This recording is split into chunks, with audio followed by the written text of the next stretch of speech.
আল্লাহ তাআলা বললেন, কুল হে রাসূল বলে দেন, ইয়া আইয়ুহাল কাফিরুন, হে কাফের সম্প্রদায়, লা আ'বুদু, আমি ইবাদত করি না, আমরা ইবাদত করি না, মা তা'বুদুন, তোমরা যার ইবাদত করো।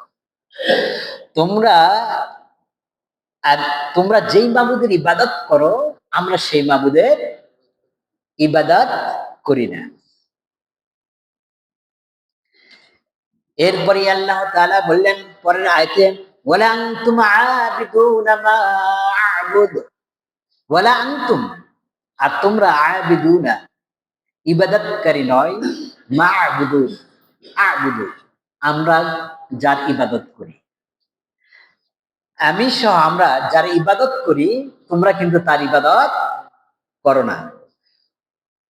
ওয়ালা আনা আবিদুম মা আবাদতুম, ওয়ালা নয়, আনা আমরা, আবিদু ইবাদতকারী, মা আবাদতুম তোমরা তার যার ইবাদত করো। অর্থাৎ তোমরা যেই প্রতিপালকের ইবাদত করো, যেভাবে ইবাদত করো, আমরা সেভাবে ইবাদত করি না, আমরা ওই ইবাদতকারী নয়। আমি সহ আমরা ইবাদত কারী নয়, মা আবাদতুম, তোমরা যার ইবাদত করো। ওয়ালা আনতুম আবিদুনা মা আবুদ, আর তোমরাও ইবাদতকারী নয়,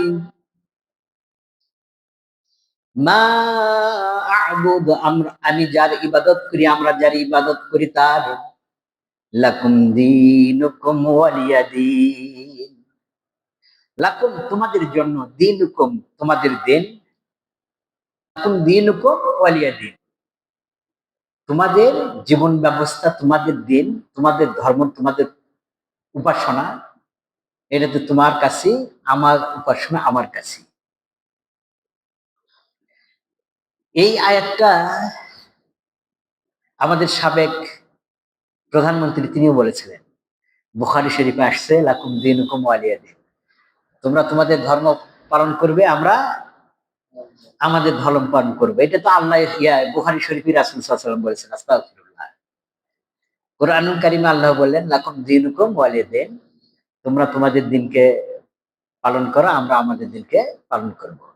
আমার আমার দিন আমার কাছে, তোমার দিন তোমার কাছে।